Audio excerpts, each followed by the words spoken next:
आप लोग ना इमेजिन करिए कि नूडल की साइज की उसकी ना आर्टरीज थी, उसको आपको कैलकुलेट करना, फिर उसमें हाथ के साइज का आपका पूरा चेस्ट और अब्डोमेन, ये साइज में इतना सा इंसिजन लगा के छोटा सा वो करना, फिर पेस मेकर की साइज का उनका हार्ट, बच्चे का हार्ट, तो ऐसे में बड़ी कॉम्प्लिकेटेड और डेलिकेट सर्जरी होती है।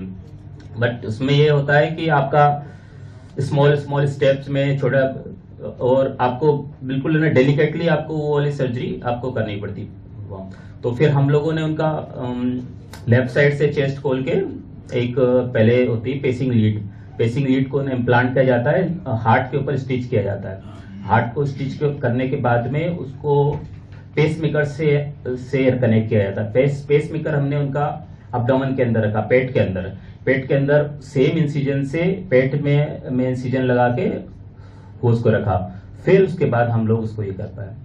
फिर जैसा कि 1.6 केजी का बच्चे में सारी चीज इतना स्मॉल होती है, तो ये सब चीजें इतनी आसान नहीं होती है, तो उसके लिए काफी एक्सपर्टीज चाहिए होती है, एक्सपीरियंस चाहिए होता है। हम लोगों के सेंटर में हम लोग ऐसे काफी पेशेंट मतलब करते हैं, बट ये 1.6 केजी का हम लोगों का ये फर्स्ट पेशेंट था जो 2 केजी से कम का हो, और ये वाले एरिया में इतने कम छोटे बच्चे तो डायग्नोज भी नहीं हो पाते हैं, तो ये थोड़ी सी कॉम्प्लिकेटेड चीजें थी। बट अभी पेशेंट ठीक है। हम लोगों ने पेशेंट को 2 हफ्ते बाद हम लोगों ने उसको हॉस्पिटल से डिस्चार्ज कर पाए, और फिर आज 3 महीने के आसपास हो गए, और बच्चा बिल्कुल एक नॉर्मल बच्चे के जैसा फीडिंग ले रहा है और ग्रो कर रहा है।